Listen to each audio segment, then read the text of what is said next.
আসসালামু আলাইকুম সুপ্রিয় শিক্ষার্থীবৃন্দ, রোটারি উচ্চ বিদ্যালয় অনলাইন ক্লাসের পক্ষ থেকে তোমাদের সকলকে শুভেচ্ছা। আশা করি তোমরা সকলেই ভালো আছো, সুস্থ আছো, মনোযোগ সহকারে পড়াশোনা করতেছ। এভাবে তোমরা মনোযোগ সহকারে পড়াশোনা করতে থাকবে আর নামাজ পড়ে আল্লাহ তাআলার কাছে বেশি বেশি দোয়া করবে, যাতে আল্লাহ তাআলা আমাদের সকলকে করোনা মহামারী থেকে হেফাজত করে, আমাদের থেকে এই ভাইরাসটি নির্মূল করবে। সেজন্য আল্লাহ তাআলার কাছে আমাদের শরণাপন্ন হতে হবে, আল্লাহ তাআলার কাছে প্রার্থনা করতে হবে। সুপ্রিয় শিক্ষার্থীবৃন্দ, আমি জুবায়ের আল মামুন, সহকারী শিক্ষক। আজ আমরা ইসলাম ও নৈতিক শিক্ষা বিষয়ে দ্বিতীয় অধ্যায় সালাত সম্পর্কে পড়ব। আজকের পাঠ শিরোনাম হচ্ছে সালাত। তোমাদের পাঠ্য বইয়ে 23 নম্বর পৃষ্ঠা ফলো করো।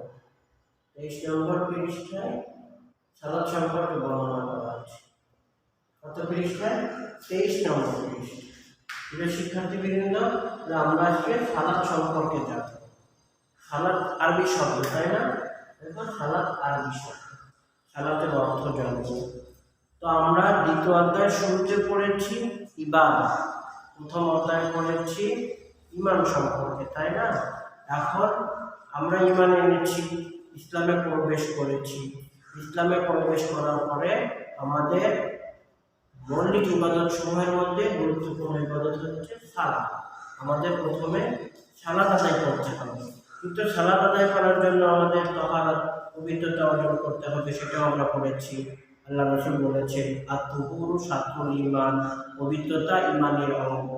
তো আমরা পবিত্রতাও অর্জন করেছি, পবিত্রতা অর্জন করা শিখেছি। এখন আমরা সালাত শিখব। দেখো, তোমাদের পাঠ্যবইয়ের 23 নম্বর পৃষ্ঠায় সালাত পড়ো একটু। আমি পড়ি। আল্লাহ তাআলা তার ইবাদত করার জন্য আমাদের সৃষ্টি করেছেন। তোমরা আগের ক্লাসে পড়েছো, সূরা জারিয়াতে আল্লাহ তাআলা বলেছেন যে আমি জিন এবং মানুষকে সৃষ্টি করেছি কেবল আমারই ইবাদত করার জন্য। তো আমরা জানতে পারলাম কি আল্লাহ তাআলা তার ইবাদত করার জন্য আমাদের সৃষ্টি করেছেন। ইবাদত অর্থ কি সেটা আমরা পড়েছি। ইবাদত অর্থ আনুগত্য করা। আল্লাহ তাআলার নিকট বান্দার আনুগত্য প্রকাশের যত মাধ্যম বা পন্থা রয়েছে তার মধ্যে শ্রেষ্ঠ হলো সালাত। তার মধ্যে সালাত হলো সর্বশ্রেষ্ঠ। সালাতের মাধ্যমে আল্লাহর প্রতি বান্দার চরম আনুগত্য প্রকাশ পায়। তো আমরা বুঝতে পারলাম যে আল্লাহ তাআলা তার ইবাদত করার জন্যই আমাদেরকে সৃষ্টি করেছেন। আর ইবাদত শব্দের অর্থ হলো আনুগত্য করা। আল্লাহ তাআলার নিকট বান্দার আনুগত্য প্রকাশের শ্রেষ্ঠ মাধ্যম বা পন্থা হলো সালাত। সালাতের মাধ্যমে কি হলো? আল্লাহ তাআলার সর্বাধিক আনুগত্য প্রকাশ করা যায়। সেটা আমরা বুঝতে পারলাম যে আমরা যদি আল্লাহর আনুগত্য প্রকাশ করতে চাই তাহলে অবশ্যই আমাদের নামাজ পড়তে হবে। এখন আমরা আরবি সালাত শব্দের অর্থ জানবো। দেখো, আমি হোয়াইট বোর্ডে লিখে দিচ্ছি। সালাত আরবি শব্দ, তাই না? সালাত এর সালাতের পরিচয়।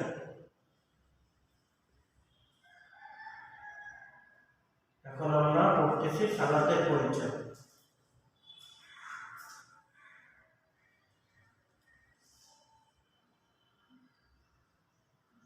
সালাত আরবি শব্দ।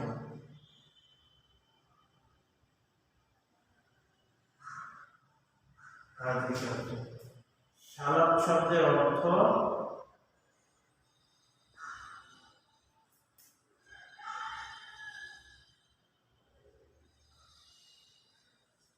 সবাই মুখস্থ করে নেব। সালাত শব্দের অর্থ কি? নত হওয়া। আমরা আল্লাহ তাআলার সামনে কিভাবে চিন্তা দিই, মাথা নত করি।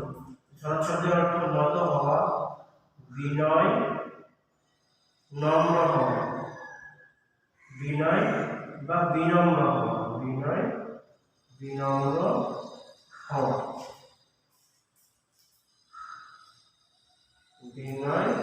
নম্বর দোয়া করা। সালাতের একটা অর্থ হচ্ছে দোয়া করা, দোয়া করা, প্রার্থনা করা, ক্ষমা প্রার্থনা, ক্ষমা প্রার্থনা করা, দুরূদ পড়া, দুরূদ পড়া।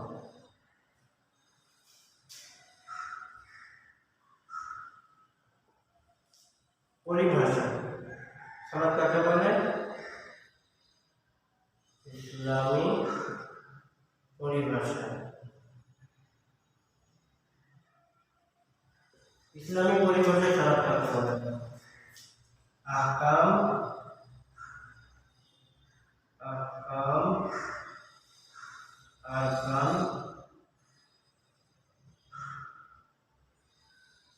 সহ, আহকাম আরকান সহ বিশেষ নিয়ম।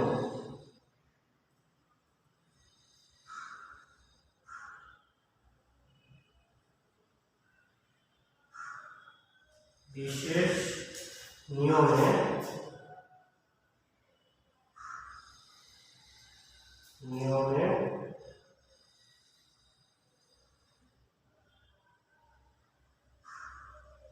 আল্লাহর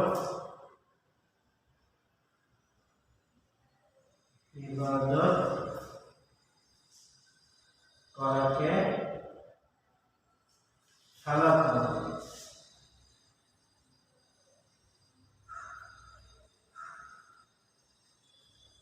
শিক্ষার্থীবৃন্দ, তাহলে এখন আমরা সালাতের পরিচয় পড়তেছি। দেখো, সালাত আরবি শব্দ, আমি আগেই বলেছি সালাত আরবি শব্দ। সালাত শব্দের অর্থ কি? নত হওয়া। আমরা নামাজে আল্লাহ তাআলার সামনে নত হই। সুতরাং আর কারণ, আল্লাহ যেহেতু আমাদের সমস্ত ইবাদতের একমাত্র উপযোগ্য আল্লাহ তাআলা, একমাত্র আল্লাহ তাআলার সামনে আমরা মাথা নত করবো, আল্লাহ তাআলার সামনে সিজদা দিব। অন্য কারোর সামনে কিন্তু মাথা নত করা যাবে না। এই জন্য সালাতের একটি অর্থ হচ্ছে নত হওয়া। নত আমরা একমাত্র কার কাছে হবো? আল্লাহ তাআলার কাছে। আমরা মাজারে যাই কি মাথা সিজদা দেওয়া যাবে? ঠিক হবে বলো? তাহলে তো মাজারের কাছে বা বাবার কাছে, মৃত ব্যক্তির সামনে মাথা নত করা মানে তার কাছে কি হওয়া? তার কাছে, তাকে বড় মনে করে তার কাছে সিজদা দেওয়া। কিন্তু বড় তো আল্লাহ তাআলা, তখন কি হবে? ইমানের ঘাটতি হবে, আল্লাহ তাআলার কাছে শিরক করা হবে। সুতরাং মাজারে করা যাবে না, মাথা নত করা যাবে না, মাথা বাড়ানো যাবে না, সিজদা দেওয়া যাবে না। তারপরে দেখো, সালাতের আরেকটি অর্থ হচ্ছে বিনয়, বিনম্র। নামাজের মাধ্যমে কি হয়? বান্দা আল্লাহর প্রতি বিনয় প্রকাশ করে, একটি বিনয়, বিনম্রতা প্রকাশ পায়। এর জন্য সালাতের এক অর্থ হচ্ছে বিনম্র। আবার দেখো, সালাতের একটি অর্থ হচ্ছে দোয়া করা। সালাতের মাধ্যমে আমরা কি করি? দোয়া করি। এই জন্য সালাতের একটি অর্থ হচ্ছে দোয়া করা। আবার সালাতের একটি অর্থ হচ্ছে ক্ষমা করা, ক্ষমা প্রার্থনা করা। সালাতের মাধ্যমে আমরা ক্ষমা প্রার্থনা করি, ক্ষমা প্রার্থনা করি। তারপরে সালাতের একটি অর্থ দুরূদ পাঠ করা। আমরা এখানে বুঝতে পারলাম আরবি সালাত শব্দের কয়েকটি অর্থ আছে: নত হওয়া, বিনম্র হওয়া, তারপরে দোয়া করা, তারপরে ক্ষমা প্রার্থনা করা। চারটি অর্থ। তারপরে দুরূদ পাঠ করা, পাঁচটি অর্থ করব: নত হওয়া, বিনয়, বিনম্র হওয়া, দোয়া করা, ক্ষমা প্রার্থনা করা, দুরূদ পাঠ করা।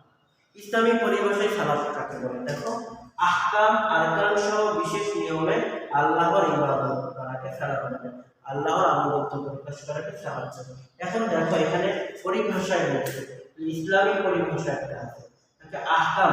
আহকাম তোমরা ক্লাস 4 পড়েছো। আহকাম কাকে বলা হয়? আহকাম হুকুম সমূহের বহুবচন হচ্ছে আহকাম। ঠিক আছে, হুকুম সমূহের বহুবচন আহকাম। তো নামাজে দাঁড়ানোর আগে কিছু কার্যাবলী সম্পাদন আমাদের অবশ্যই করতে হবে, যেগুলো না করলে নামাজে দাঁড়ানো যাবে না, নামাজ হবে না, সেগুলোকে আহকাম বলা হয়। আর আরকান হচ্ছে নামাজের ভিতরে কিছু কার্যাবলী আছে, যেগুলো না করলে, যেগুলো ছুটে গেলে নামাজ হবে না, সেগুলোকে আরকান বলা হয়। আহকাম হচ্ছে নামাজের বাইরে, নামাজে দাঁড়ানোর আগের 7টি ফরজ, আর আরকান হচ্ছে নামাজের ভিতরে 7টি ফরজ। এই আহকাম আরকান সহ বিশেষ নিয়মে আল্লাহ তাআলার ইবাদত বা আনুগত্য প্রকাশ করে। কি বলা হয়? সালাত বলা হয়। আল্লাহ তাআলার ইবাদত করাকে সালাত বলা হয়। আমরা সালাতের পরিচয় দেব যে ইসলামী পরিভাষায় আহকাম আরকান সহ বিশেষ নিয়মে আল্লাহ তাআলার ইবাদত করাকে বা আনুগত্য প্রকাশ করাকে সালাত বলে। সুপ্রিয় শিক্ষার্থীবৃন্দ, তাহলে আমরা সালাতের পরিচয় জানি। আল্লাহ তাআলা আনুগত্য প্রকাশের শ্রেষ্ঠ মাধ্যম হচ্ছে পন্থা হচ্ছে সালাত। সালাতের মাধ্যমে আমরা আল্লাহ তাআলার কাছে কি করি? হাজিরা দিই। প্রত্যহ বা দৈনিক আমরা 5 বার আল্লাহ তাআলার কাছে হাজিরা দিই, আল্লাহ তাআলার কাছে মাথা নত করি। সালাতের সময় আল্লাহ এবং বান্দার মাঝে বেশি দূরত্ব থাকে না, খুবই কম দূরত্ব থাকে। ঠিক আছে? তাহলে আমাদের কি করতে হবে? নামাজে আমরা যখন দাঁড়াবো সুন্দরভাবে পরিপাটি হয়ে একাগ্রতার চিত্তে মানে মনোযোগ সহকারে আমরা নামাজে দাঁড়াবো। দেখো, ইসলাম 5টি রোকনের উপর প্রতিষ্ঠিত। ইসলাম কয়টি রোকনের উপর প্রতিষ্ঠিত? 5টি রোকনের উপর। রোকন শব্দের অর্থ হচ্ছে খুঁটি। রোকন শব্দের অর্থ খুঁটি। তাহলে 5টি রোকন কি কি বলতো? তোমরা পূর্বের ক্লাসেও পড়ে এসেছো। এই 5টি রোকন হচ্ছে ঈমান, সালাত, সাওম, হজ, যাকাত। কয়টি খুঁটি বলো? 5টি খুঁটি। 1 নাম্বার হচ্ছে ঈমান, 2 নাম্বার সালাত, সাওম, হজ, যাকাত। এই 5টি খুঁটির উপর, 5টি স্তম্ভের উপর, 5টি রোকনের উপর ইসলাম প্রতিষ্ঠিত। তুমি যদি একটি ঘর করতে চাও, ঘর করার জন্য তোমার কাছে খুঁটি লাগবে। খুঁটি না থাকলে কিন্তু তোমার ঘরটি দাঁড়িয়ে থাকবে না। তুমি ইসলামের উপর যদি চলতে চাও, নিজের জীবনকে ইসলামের ভিত্তির উপর, ইসলামী মূল্যের উপর পরিচালনা করতে চাও, তাহলে তোমাকে অবশ্যই ইসলামের যে মৌলিক 5টি ভিত্তি আছে, এই 5টি ভিত্তি ফলো করতে হবে। এই 5টি ভিত্তি তোমার মাঝে আমলে নিয়ে আসতে হবে। 5টি ভিত্তি সবগুলো পরিপূর্ণভাবে পালন করতে হবে, তখনই তুমি ইসলামী মূলনীতির উপর চলতে পারবে। প্রথম তোমাকে ঈমান আনতে হবে। তুমি যদি ঈমান না এনে বাকি সব কাজ করো, তাহলে তুমি ইসলামী মূলনীতির উপর চলতে পারবে না। ঈমান আনার পরে তুমি আমাদের সকলেরই কাজ সালাত পড়া, নামাজ পড়া, 5 ওয়াক্ত নামাজ পড়া, রমজান মাসে রোজা রাখা। আমরা ধনী হলে হজ পালন করব, আর ধনী হলে যাকাত দান করব। দেখো, ইসলামে ঈমানের পরে সালাতের স্থান। ইসলামের যে 5টি রোকন আছে, বলা হচ্ছে ইসলামে কয়টি রোকন? 5টি। তো ইসলামে ঈমান আনার পরে দ্বিতীয় রোকনই হচ্ছে, দ্বিতীয় খুঁটি হচ্ছে সালাত। যে ঈমান এনেছে তার উপর সালাত কি হবে? ফরজ হবে। এজন্য বলা হয়েছে ঈমানের পরে সালাতের স্থান। সালাত সবচেয়ে বেশি গুরুত্বপূর্ণ ইবাদত। রাসূল সাল্লাল্লাহু আলাইহি ওয়াসাল্লাম বলেছেন, as-সালাতু ইমাদুদ্দিন, যে নামাজ হচ্ছে সালাত দিন ইসলামের খুঁটি। as-সালাতু ইমাদুদ্দিন, নামাজ দিন ইসলামের খুঁটি। বাইহাকি শরীফের হাদিস, বাইহাকি। তাহলে দিন ইসলামের খুঁটি দ্বারা আমরা কি বুঝতে পেরেছি? যে এটা ইসলামের মূল ভিত্তি। যে সালাত কায়েম করলো সে দিনরূপ ইমামতি কায়েম রাখলো। আমরা যদি নামাজ পড়ি, নামাজ কায়েম করি, সমাজে সকলেই যদি নামাজ কায়েম করে, মানে সকলেই যদি নামাজ পড়ে, তুমি নামাজ পড়েছো, তোমার দেখা দেখি তুমি অন্যকেও নামাজ পড়তে আহ্বান করলে, তাহলে কি হলো? তুমি দিনরূপ ইমামতটি কায়েম রাখলে, সচল রাখলে, তাই না? আর যে সালাত ত্যাগ করলো সে দিনরূপ ইমামতটি ধ্বংস করলো। তুমি আমি যদি নামাজ না পড়ি, তাহলে আমরা দিনের ইমামতটি কি করলাম? ধ্বংস করলাম। কুরআন মাজিদে বারবার সালাত কায়েমের হুকুম দেওয়া হয়েছে, নামাজ প্রতিষ্ঠা করার, নামাজ পড়ার হুকুম দেওয়া হয়েছে। কোরআনে বলা হয়েছে আকিমুস সালাহ, আকিমুস সালাহ, আকিমুস সালাহ, তোমরা নামাজ কায়েম করো। আকিমুস সালাহ ওয়া আতুজ যাকাত বারবার এসেছে, তোমরা নামাজ কায়েম করো। সূরা বনী ইসরাঈলে বলা হয়েছে ৭৮ নম্বর আয়াতে আকিমুস সালাহ, তোমরা নামাজ কায়েম করো। দেখো, তাহলে আমাদেরকে কোরআনের ফরজ বিধান যে নামাজ কায়েম করো, নামাজ পড়ো, কোরআনের কোনো একটি বিধান অস্বীকার করলে আমার ঈমান থাকবে না। আমরা কোরআনের কিছু বিধান পরিপূর্ণভাবে ফলো করি, কিছু পরিপূর্ণভাবে ফলো করি। যেমন আমরা নামাজ পড়ি, কিন্তু অনেক বিধান আমাদেরকে সুদ ঘুষ খেতেও কিন্তু কোরআনে নিষেধ করা হয়েছে। কিন্তু আমরা নামাজ পড়ি কিন্তু সুদ ঘুষ খাই বা অন্যায় কাজ করি, অন্যায় কাজ করতেও কিন্তু কোরআনে নিষেধ করা হয়েছে। তো আমরা কিন্তু যেটা আমাদের কাছে ভালো লাগে সেটাই করি, সুবিধাবাদী চললে কিন্তু আমাদের কি হবে না, পরকালে বা ইহকালে শান্তি সফলতা আমরা লাভ করতে পারব না। এর জন্য আমাদেরকে প্রত্যেকটি বিষয় পরিপূর্ণভাবে পালন করতে হবে। দেখো, দিনরাত 5 ওয়াক্ত সালাত জীবনের প্রতি মুহূর্তে আল্লাহ তাআলার কথা স্মরণ করিয়ে দেয়। আমরা যদি দিনরাত 5 ওয়াক্ত নামাজ পড়ি, তাহলে প্রতি মুহূর্তে আল্লাহ তাআলার স্মরণ আমাদের করিয়ে দেবে। 5 ওয়াক্ত নামাজ বান্দার মনে আল্লাহর বিধান মতো চলার অনুপ্রেরণা যোগায়। যদি আমরা 5 ওয়াক্ত নামাজ সঠিকভাবে পড়ি, তাহলে আল্লাহর বিধান মতো চলার অনুপ্রেরণা আমার মাঝে চলে আসবে। সালাতের মাধ্যমে বান্দা আল্লাহর নৈকট্য লাভ করতে পারে। আমরা যদি 5 ওয়াক্ত নামাজ সঠিকভাবে পড়ি, তাহলে আমরা আল্লাহ তাআলার নৈকট্য অর্জন করতে পারবো। দেখো, সালাতের মাধ্যমে মানুষ নিষ্পাপ হয়ে যায়। সালাতের মাধ্যমে মানুষ কি হয়? নিষ্পাপ হয়ে যায়। আল্লাহর রাসূল একটা উদাহরণ দিয়ে বুঝিয়েছেন, হাদিসে এসেছে।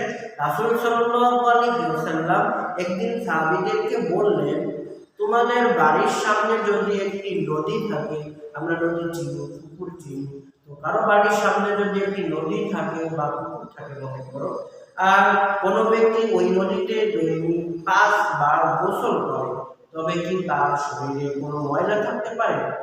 সাহাবীরা বললেন না, কোনো ময়লা থাকতে পারে না। তখন রাসূল সাল্লাল্লাহু আলাইহি ওয়াসাল্লাম বললেন, ঠিক তেমনি কোনো বান্দা যদি প্রতিদিন 5 বার সালাত আদায় করে, তার আর কোনো গুনাহ থাকতে পারে না। বুখারী ও মুসলিম শরীফের হাদিস। এই হাদিসটি বুখারী ও মুসলিম শরীফে বর্ণনা করা হয়েছে। প্রিয় শিক্ষার্থীবৃন্দ, আমরা যেটা পড়লাম সেটা হচ্ছে হাদিসে বর্ণনা করা হয়েছে, হাদিসে লিপিবদ্ধ আছে। একদিন রাসূল সাল্লাল্লাহু আলাইহি ওয়াসাল্লাম সাহাবাদেরকে প্রশ্ন করলেন যে, কারো বাড়ির নিকট, কারো বাড়ির কাছে একটি নদী থাকে, আর সেই নদীতে সে দৈনিক 5 বার গোসল করে। যদি নদীতে 5 বার গোসল করে, গোসল করলে তার শরীরে কি কোনো ময়লা থাকবে? সাহাবীরা উত্তর দিয়ে বললেন, না, তার শরীরে কোনো ময়লা থাকতে পারে না। তখন রাসূল সাল্লাল্লাহু আলাইহি ওয়াসাল্লাম বোঝালেন, যদি কেউ 5 বার নামাজ পড়ে, তাহলে তার শরীরে তার কোনো গুনাহ থাকতে পারে না। সুপ্রিয় শিক্ষার্থীবৃন্দ, দেখো, আমাদের প্রিয় নবী সাল্লাল্লাহু আলাইহি ওয়াসাল্লাম কত সুন্দর উদাহরণ দিয়ে বুঝিয়েছেন। যদি আমরা সারাদিন বিভিন্ন কাজ কর্ম করে থাকি, দুনিয়াবি বিভিন্ন কাজ কর্ম থাকি, যে যে পেশা নিয়ে থাকে সে পেশার কাজ করে থাকে, তাই না? কেউ ধুলাবালির কাজ করে, আর ধুলাবালির কাজ না করলেও বাইরে চলাফেরায় কি হয়, অনেক ধুলাবালি শরীরে এসে পড়ে, রোগ জীবাণু এসে পড়ে। তো যদি কোনো ব্যক্তি 5 বার টাইম মেনটেন করে গোসল করে, তাহলে তার শরীর থেকে কিন্তু রোগ জীবাণু থাকবে না, ময়লা থাকবে না। এটাই কিন্তু স্বাভাবিক।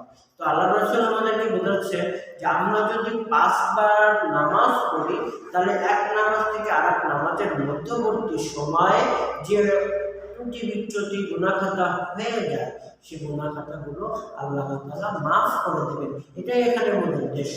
যদি আমরা 5 ওয়াক্ত নামাজ পড়ি, তাহলে ফজর থেকে জোহর পর্যন্ত, ফজরের নামাজ পড়ার পরে জোহরের আগ পর্যন্ত যে সময়টুকু, এর মধ্যে আমাদের যত গুনাহ খাতা হয়, আমরা যদি জোহরের নামাজ পড়ি, তাহলে এগুলো আল্লাহ তাআলা ক্ষমা করে দেবেন। তেমনিভাবে যখন জোহর থেকে আসরের মাঝখানে যে সময় রয়েছে, এই সময়টুকুতে যে গুনাহ খাতা হবে, যদি আমরা আসরের নামাজ পড়ি, তো জোহর ও আসরের নামাজ পড়ার পর আল্লাহ তাআলা এই গুনাহগুলো ক্ষমা করে দেবেন।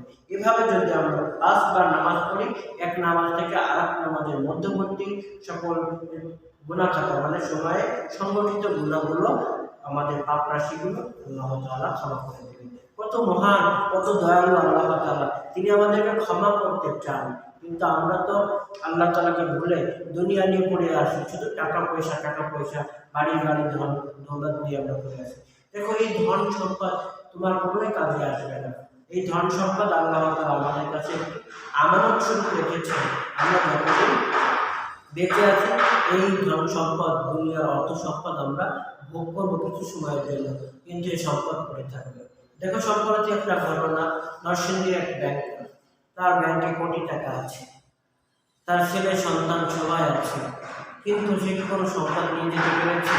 ইভেন তার মৃত্যুর পরে করুণ অবস্থা, তার বাড়ি গাড়ি ধন সম্পদ তার ছোট ছেলে নিয়ে নিয়েছে, আর তার স্ত্রী বড় ছেলে তারা বিপদে আছে। ইভেন যে তার লাশটাও কবরে দাফন করতে পারছে না।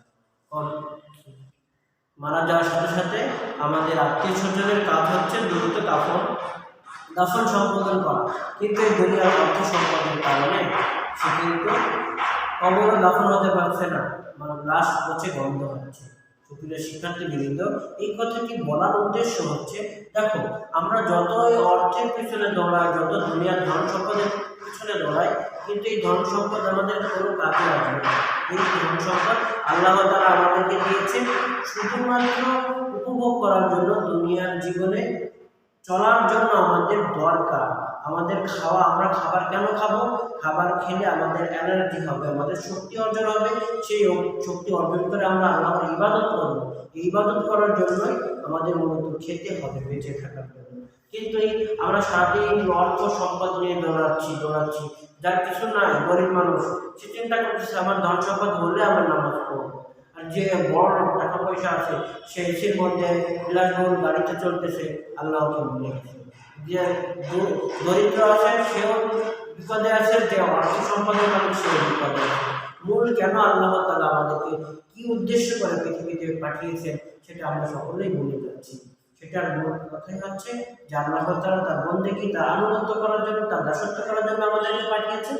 আমরা আল্লাহ তাআলা দাসত্ব করার মাধ্যমে দুনিয়ার অন্যান্য কাজ করবো। আমাদের আগে আল্লাহ তাআলার বন্দেগী করতে হবে, তাহলে দেখবেন যে দুনিয়ার অন্য সকল কাজ সঠিকভাবে করতে পারবে।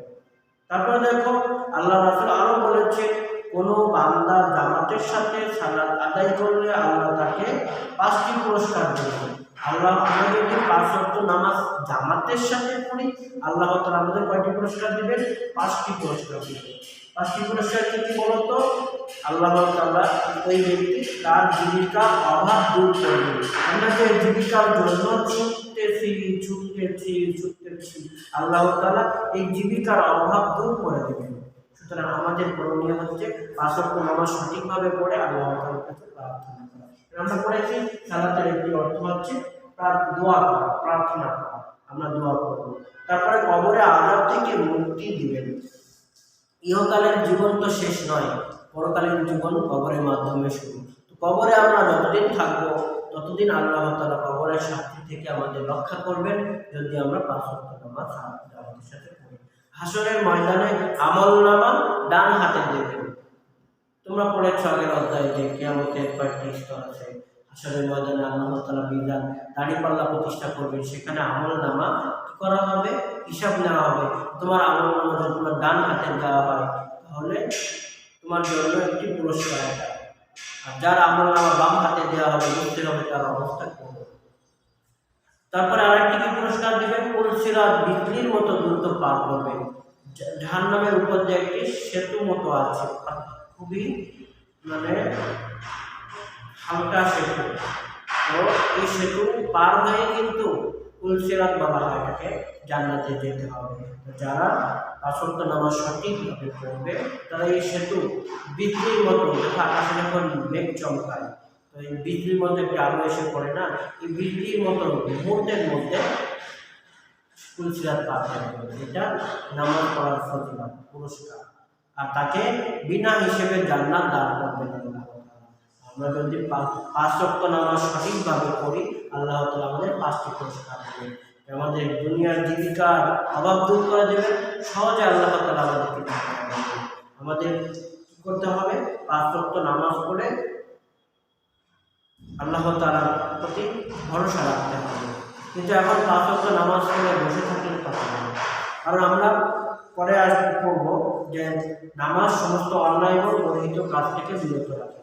যখন আমরা সমস্ত অন্যায় কাজ থেকে বিরত থাকবো, 5 ওয়াক্ত নামাজ সঠিকভাবে পড়বো, আমাদের মধ্যে এমন একটি গুণ চরিত্র তৈরি হবে, গুণের কারণে আমরা সমস্ত অন্যায় গঠিত কাজ থেকে বিরত থাকবো। এই জন্য আমাদের মাঝে কোনো অশান্তি থাকবে না।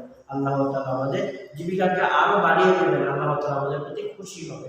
তারপরে কবরে আযাব থেকে মুক্তি দেবেন, হাসরে আমলনামা ডান হাতে দিবেন, পুলসিরাত বিজলির মতো পার করবে, আর বিনা হিসেবে জান্নাত দান করবে। জান্নাত লাভ করতে হলে নিয়মিত সালাত আদায় করতে হবে। নবী সাল্লাল্লাহু আলাইহি ওয়াসাল্লাম বলেছেন, as-salatu মিফতাহুল জান্নাহ। কি বলেছেন? as-salatu মিফতাহুল জান্নাহ, নামাজ বা সালাত জান্নাতের চাবি। তিনটি হাদিসের গ্রন্থে বর্ণনা করা হয়েছে। তিনটি ইবনে মাজাহ হাদিসের গ্রন্থে বর্ণনা করা হয়েছে যে সালাত জান্নাতের চাবি। আমরা জান্নাতে যেতে চাইলে অবশ্যই সালাত আদায় করতে হবে। তুমি যদি তোমার ঘরে ঢুকতে চাও, তোমার ঘরে তালা মারা থাকলে কি হবে? চাবি দিয়ে তালা খুলতে হবে। তোমাকে জান্নাতে যেতে চাইলে অবশ্যই জান্নাতে যাওয়ার চাবি তোমাকে ব্যবস্থা করতে হবে। তো জান্নাতের চাবি খুলবে কি দ্বারা? নামাজ দ্বারা। আল্লাহ রাসূল বলেছেন, as-salatu মিফতাহুল জান্নাহ, জান্নাতের তালা খুলবে নামাজ দ্বারা। রাসূল সাল্লাল্লাহু আলাইহি ওয়াসাল্লাম আরো বলেছেন, কিয়ামতের দিন সর্বপ্রথম সালাতের হিসাব নেওয়া হবে। আমাদের যতগুলো হিসাব পরীক্ষা নেবেন তার মধ্যে প্রথম সালাতের হিসাব নেবেন। যার সালাতের হিসাব সঠিক হবে তার অন্য সব হিসাবও ঠিক হবে, কারণ সালাত আদায় করলে সে অন্য কাজ সঠিকভাবে অবশ্যই করবে। আর যার সালাতের হিসাব গড়মিল হবে তার অন্য হিসাবও গড়মিল হবে। তাবারানী শরীফের হাদিস। তো আমরা সকলেই সালাতের প্রতি যত্নবান হব। দেখো, একাকী সালাত আদায় আর জামাতে সংঘবদ্ধ জামাত করার মধ্যে সবের তারতম্য আছে। একাকী সালাত আদায়ের চেয়ে সকলে মিলে জামাতের সাথে আদায় করলে বেশি সওয়াব পাওয়া যায়। এর মাধ্যমে মুসলিমগণ দৈনিক 5 বার মিলিত হওয়ার সুযোগ পায়। আমরা যখন জামাতে একত্রিত হয়ে নামাজ পড়ব, সকলে 5 বার কি হবে? মিলিত হওয়ার সুযোগ পাবো, পরস্পরের খোঁজ খবর নিতে পারবো। এতে কি হবে? একতা বৃদ্ধি পাবে, ভ্রাতৃত্ব সৃষ্টি হবে, পরস্পরের সম্প্রীতি সৃষ্টি হয়, দুঃখে সুখে দুঃখে একে অন্যের সাহায্য করতে পারে। ঠিক আছে? সালাত মানুষের চরিত্র সংশোধনে বিশেষ ভূমিকা পালন করে। আমরা যদি 5 ওয়াক্ত নামাজ পড়ি তাহলে আমাদের চরিত্র সংশোধনে বিশেষ ভূমিকা পালন করবে সালাত। সালাতের মাধ্যমে আমাদের মধ্যে একটি পাওয়ার হবে যে আমরা অন্যায় কাজ থেকে বিরত থাকবো। সালাত মানুষকে সব রকম অন্যায় অশ্লীল কাজ থেকে বিরত রাখে। এটা কিন্তু সত্য কথা। তুমি যদি 5 ওয়াক্ত নামাজ সঠিকভাবে পড়ো তাহলে কিন্তু অন্যায় অশ্লীল কাজ থেকে সালাত তোমাকে বিরত রাখবে, তোমার মাঝে এমন একটি যোগ্যতা তৈরি হবে। আল্লাহ তাআলা পবিত্র কোরআনে বলেছেন, নিশ্চয়ই সালাত অশ্লীলতা ও খারাপ কাজ থেকে বিরত রাখে। সূরা আন-কাবুত 35 নম্বর আয়াত। শিক্ষার্থীবৃন্দ, তাহলে আমরা জানতে পারলাম যে নামাজ কি করে? অন্যায় এবং গর্হিত কাজ থেকে বিরত রাখে। সুপ্রিয় শিক্ষার্থীবৃন্দ, আমি তোমাদেরকে আজকে ছোট্ট একটি এক্সাম্পল দেব, তোমরা সুন্দরভাবে এক্সাম্পল করবে।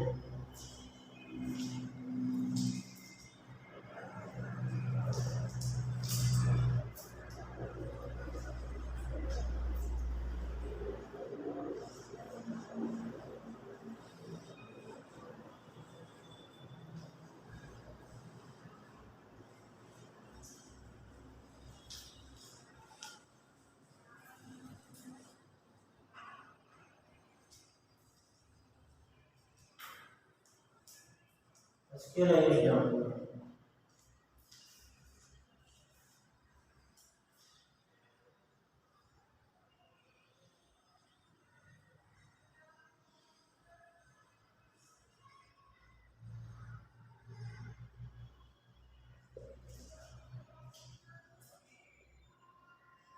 ইসলামের 5টি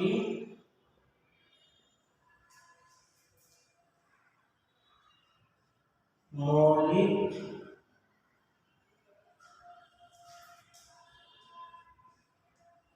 ইবাদত। ইসলামের 5টি মৌলিক ইবাদতের নাম। 2 নম্বর হচ্ছে জামাতের সাথে নামাজ পড়ার পুরস্কার।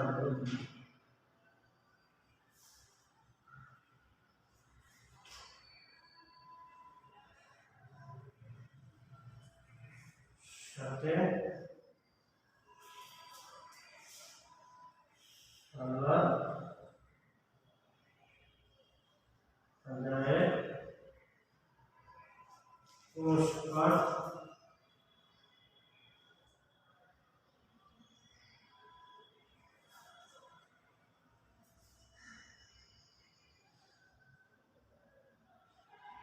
জামাতের সাথে সালাত আদায়ের পুরস্কার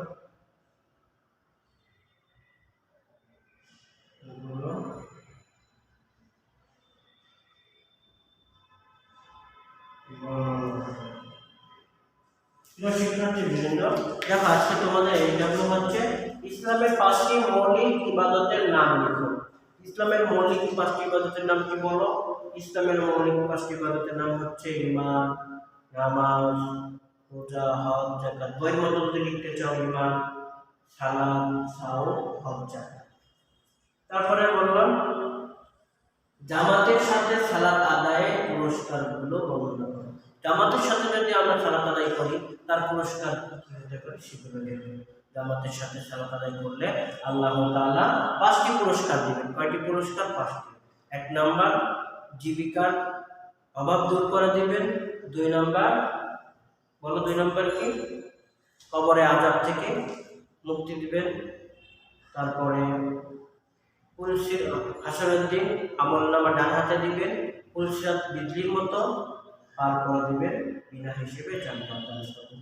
তোমরা এই জামগুলো পড়বে, পড়াগুলো মুখস্থ করবে, লিখবে, তাহলে মনে থাকবে এবং ইবাদত করতে আরো আগ্রহ জন্মাবে। প্রিয় শিক্ষার্থীবৃন্দ, আশা করি তোমরা আজকের ক্লাসটি বুঝতে পেরেছো। আমি আজকের ক্লাসের একবারে শেষ পর্যায়ে চলে এসেছি। আমি আজকের ক্লাসের রিভিউ বলে দিচ্ছি। আজ আমরা পড়েছি সালাত সম্পর্কে। সালাত আরবি শব্দ, সালাত শব্দের অর্থ, শাব্দিক অর্থ অনেকগুলো পড়েছি। দোয়া পড়েছি, সালাত শব্দের অর্থ দোয়া, দূর পাঠ করা, দোয়া প্রার্থনা করা, নম্রতা, বিনম্রতা প্রকাশ করা ইত্যাদি। পরিভাষায় সালাত বলা হয় আর আহকাম আরকান সহ বিশেষ নিয়মে আল্লাহর ইবাদত করা বা আনুগত্য প্রকাশ করা। আল্লাহর আনুগত্য প্রকাশের শ্রেষ্ঠ মাধ্যম হচ্ছে সালাত। এটা আমরা পড়েছি। ইসলাম 5টি রকম, 5টি ভিত্তির উপর প্রতিষ্ঠিত। 5টি ভিত্তি হচ্ছে ঈমান, সালাত, সাওম, হজ, যাকাত। রাসূল সাল্লাল্লাহু আলাইহি ওয়াসাল্লাম বলেছেন as-সালাতু ইমাদুদ্দিন, যে নামাজ হচ্ছে দ্বীনের খুঁটি। ঠিক আছে, দ্বীন ইসলামের খুঁটি হচ্ছে সালাত। তো আমাদেরকে অবশ্যই সালাতের প্রতি যত্নবান হতে হবে, কারণ নামাজ অন্যায় এবং গর্হিত কাজ থেকে বিরত রাখে। আল্লাহ তাআলা পবিত্র কোরআনে বলেছেন নিশ্চয় নামাজ অশ্লীলতা ও খারাপ কাজ থেকে বিরত রাখে। এই জন্যই আমরা 5 ওয়াক্ত নামাজ যত্ন সহকারে পড়ব। নামাজ যদি আমরা সঠিকভাবে পড়ি তাহলে আমাদের দুনিয়াতে সফলতা অর্জন হবে, কিয়ামতের দিনে আমাদের সফলতা অর্জন হবে। কারণ আল্লাহ তাআলা কিয়ামতের দিন সর্বপ্রথম সালাতের হিসাব নেবেন।